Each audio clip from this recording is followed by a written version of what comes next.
This is why you have to be careful who you meet online, because this story is going to be a very complicated one. On the 27th of April in 2024, two young women went missing after visiting a rich man they met on Facebook. Celine and AFIBA Tando were said to be friends. Celine is Nigerian, while AFIBA is Ghanaian. It was first said that they were both in Accra before they both traveled to Lagos. Then from Lagos, they went to Owerri before going to Port Harcourt. And while they were in Port Harcourt, that was when they made arrangements with a man they met on Facebook who goes by the name of Amechi, who they perceived to be a wealthy billionaire given his flashy lifestyle on the social media. It's not really clear what either of these girls did for a living, but we know that AFIBA, the Ghanaian girl, was married and was in constant communication with her husband throughout her trip.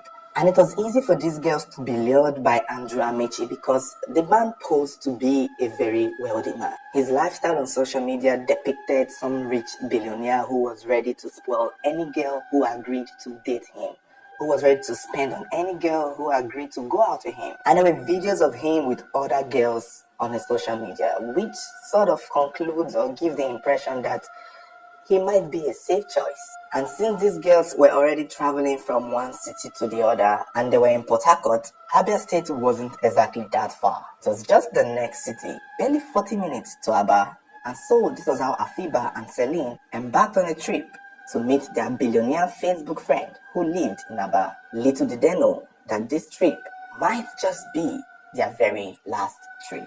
So it was on the 27th of April they went to see Andrew. They had agreed with Andrew that they were going to meet at a hotel, Panyu Hotel and Resort in Aba, a flashy place and befitting of the man's lifestyle. They indeed got to the hotel and they met Andrew. It's unclear how the encounter went, but given what we know now, it may have appeared that Andrew may have been nice at first. It's part of the luring. He may have treated them well, bought them food, giving them their own private rooms. However, the care would not last long because a few hours later, the horror began. Celine made a call to her sister, Tessie, that she had been kidnapped by the man they had gone to see. A WhatsApp message was also sent to a friend to please call the police, that they were in trouble. And Tessie, Celine's sister, was very quick. She instantly traveled to Aba to inform the police there that her sister claimed to have been kidnapped. And thankfully, Celine had been giving the sister details of the hotel that they had gone to see this man. And most likely, the name of the man they had gone to see. Now, AFIBA's husband claimed that the whole time his wife was traveling from Accra, Ghana to Lagos to Owerri to Port Harcourt, he was aware of the trip. He was in contact with her. They were chatting, they were communicating. However, when she went to Aba to meet Andrew, that was when he stopped hearing from her. When Tessie informed the police in Aba that his sister had given her a distress call, the police in Aba began their investigation almost swiftly. They went to the Panyu Hotel and Resort in Aba, and since the girls were no longer lodged in that hotel, the police began checking the CCTV footages. And the CCTV footages were helpful in a way because they were able to identify Andrew and maybe see the girls lodge in and leave. And it was believed that through that CCTV footage, they were able to trace the girls to a house in Aberdare, where they began to search the house. But it was almost as if them searching the house was stalled by powerful men they claimed had been making calls to the police to stop the search, to leave Andrew alone, and to cease investigation. And the first batch of police that Tessie went to were very slow. They were not doing enough. It was almost as if they had been threatened or bribed to stall the case. And that was how the case started stalling. Days would pass, almost a week or two would pass, and the police that this woman had gone to were no longer as swift as they were initially. And this was troubling because nobody knew where the girls were. Nobody knew what had happened to them. They couldn't get any call or text from them. At this point, they were missing and their life was in total danger. And yet, the police were only slowing down their investigation. The family of these girls began using social media and calling on people to put pressure on the police to take the case seriously. Because they are on the clock. The more time they waste, the less likely they will find these girls alive. And in the course of using social media to get the story of these two girls out, a popular social media activist, Mr. Amechi, picked up the case. And he is known for seeking justice for a lot of people who are in distress or abused or in this case missing. And thanks to Amechi, we are able to follow the story in real time. The case was eventually reported to the Humaya police station in Zone 9, and these ones picked up the case almost immediately, given that the first group of police officers they told were slowing down. And an order was given to the police to begin searching. They went back to that building, which belonged to Andrew Amechi, and they searched the house all over again, where they found the possessions of these young girls. It was easy for them to know the house to search because while they had seen the CCTV footage in the hotel, Celine's sister Tessie recognized a vehicle she saw in the video in the house of this man. And she believed that that is the same vehicle she saw in that CCTV footage, and thereby the possibility that her sister and her friend AFIBA were in that house. The search, like I said, revealed that there were properties belonging to women found in Mr. Andrews' house. They found children's clothing, they found wigs, they found Celine's wallet containing her ATM card, her passport, even her flight tickets from Ghana. The investigation went on to reveal that Celine's brother, who was at home, found Celine's iPad she left in the house and was able to access it, only to realize that withdrawal had been made from her bank, that 100,000 naira had been withdrawn from her account on the 26th of April and 1 million naira on the 28th of April. Now, remember they had gone to visit the man on the 27th, so I would assume the withdrawal made on the 26th was just her trying to hold something so that she could go and visit this man the next day. However, the 1 million naira that left her account on the 28th, it's possible that that was them being robbed or trying to pay their way out of it, and which also could indicate that on the 28th of April they were still alive, kept somewhere in that man's house. Andrew Amechi was arrested, and this seemed like good news. However, he was not saying anything, he was not spilling anything, he did not mention where the girls were. We were hoping that him being arrested and being interrogated by the police would lead to the whereabouts of these two girls. Weeks had gone by, and we still do not know where these girls were. Despite seeing their properties in this man's house, and despite arresting the man, the police could not crack him open to reveal the whereabouts of these girls. It was now later revealed that some police officers from Abuja came down to Abia State to transport him to the headquarters for more interrogation, because at this point the case was getting tough.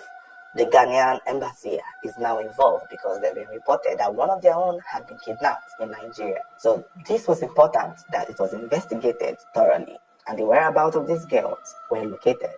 However, on the 31st of May, nearly 1 month since they went missing, it was rumored that Facebook billionaire Andrew Amechi was shot dead by police while he tried to escape. Some other sources claim that it was a vigilante group that shot and killed him, and the death of this man is what would turn this story upside down. A lot of people began suspecting that something is off. They believed that Andrew was not dead, that he had successfully paid his way out of police and was on the run, until Mr. Gwarinshu revealed and showed people the remains of this man to confirm that he was actually dead, to confirm that he had been killed. His body had been taken to the mortuary. This makes this case almost very weak and impossible to solve right now, because before Andrew's death, he did not reveal anything about the whereabouts of these girls. Nothing was said. Only he knows, and now he's dead. And his death also became very calculated, because why would he be shot and killed while trying to run? He is a very heavy-weighted man. He is a very big man. Even if he tried to run on foot, he most likely would not go very far. And a lot of people began to suspect that maybe a higher power paid for him to be killed, to shut him up, because if he goes down, there's a chance that bigger people up there would go down too.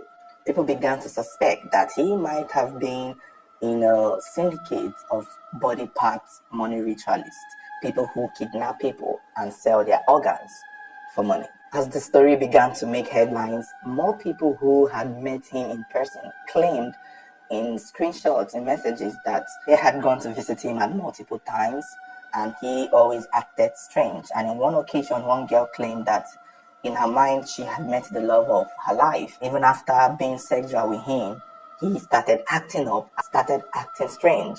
giving her orders, and even when she tried to leave the man's house, he chased her down and threatened to kill her and hide her body. But somehow she left Andrew's house alive. There were claims that Andrew used to get these girls to sodomize them. However, there is no specific claim that some of these girls had gone missing in the past in Andrew's possession, because it would have been important if for some reason, someone comes out and said, oh, my sister went to see him and we never saw her again. So far, a lot of the girls who had come out to speak on their experience with Andrew are alive. However, that of Celine and AFIBA seems to be a different story. And I personally believe that there's a chance that somebody ordered his assassination. Because at the initial time when the police were investigating him, they had orders to stop investigation. They were getting phone calls that he should be left alone, that he's an innocent businessman. People in higher power, because the man seemed connected, were advocating that he be left alone. However, when the case became bigger than the power of just a street side police station, and now the headquarters in Abuja are involved, it is believable that those people trying to protect him at the initial time decided to end him and keep him quiet eventually, because they know the moment he gets to Abuja and he starts spilling, he will bring others down with him. After Andrew's death, the police did not stop. They went back to Andrew's property to search around, where they made a very shocking discovery. The decomposing body of someone was found wrapped in a curtain that matched that of Andrew's own in his house. But the only problem is, this body that they had seen could not be identified easily. Body parts had been cut out, including head, arms, and leg. And so it was hard to tell who this body was. Could this be AFIBA or could this be Celine? Or is there a chance that this is someone else that had been killed long before now? The case is currently ongoing and there might be an update eventually, because Celine and AFIBA are still not found. And the body found in Mr. Andrews' house has still not been identified correctly, at least. We don't even know if it's a male or a female. Maybe if they had seen two bodies, it would have been helpful to say it's the both girls. But it's just one body that had been seen. But what is actually more frustrating is the fact that Andrew himself is dead. So, where can this investigation go to? It would be a difficult task for the police to keep on pushing.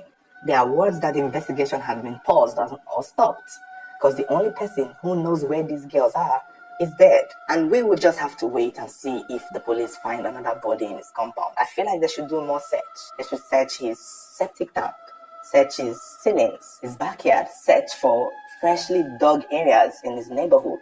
But this is my thing, and this is what I want to say about this case. I don't know why Andrew was the only one arrested. For you to be in a syndicate, for a grown man to kidnap two women, he could not do it alone. For him to kill these two women, there is a chance that he would need help. I believe that Andrew is not working alone. I believe that the police need to find other people. His houseboys, his gardeners, his gateman, his errand boys, his drivers, people who work closely with him. This kind of abduction and kidnapping is not something that only he could have done by himself. I get that he's the one who invited them over. Even killing of this girl and rolling their body in a curtain and disposing it somewhere. It looks like he would need help. Even his mobile phone would have enough information. Who did he speak to last? Throughout this whole time while he was with these girls in the hotel and bringing them home, who was he communicating with in his mobile phone? His mobile phone would reveal more people. And I don't think the police should end the case with him just dying. Someone somewhere out there knows something. They are trying to cover up something. This case is even bigger than Andrew himself. But there's also that possibility that he only wanted to rob these girls and maybe assault them. But like we saw in the Umoren's case, when, somebody goes missing and people are already quickly tracing the person to a particular house and the person is still alive there, they are forced to kill these people. And I think that would be the case of Celine and AFIBA. If at all people were actually meeting this man and surviving, for them to be the victims of being killed, there's a chance that Andrew saw online that he had been figured out, that the police had already started investigation, that they were coming to his house. And I think when such a thing happened, they are immediately force to silence these girls once and for all and do away with them so that when the police come, nothing will be found in their houses. And that could be another reason why they may have been targeted or killed. But given the fact that there are people in high power trying to silence this man himself, the main culprit, there is also that possibility that this is an organ harvesting syndicate. This is a money ritual thing. This is a sex slave sort of situation. We will just have to wait and see where this case goes or how it unfolds, because it's not over. So don't forget to like, share, and subscribe, and also turn on notification button so whenever there is an update on this story, you'll be the first to know. But before we go, please let me know your thoughts in the comment below. What do you think this is? Do you think this is a case of money ritual? Do you think that there are bigger people in high power that wanted to silence Andrew himself? And what are the chances that these two girls will be found alive?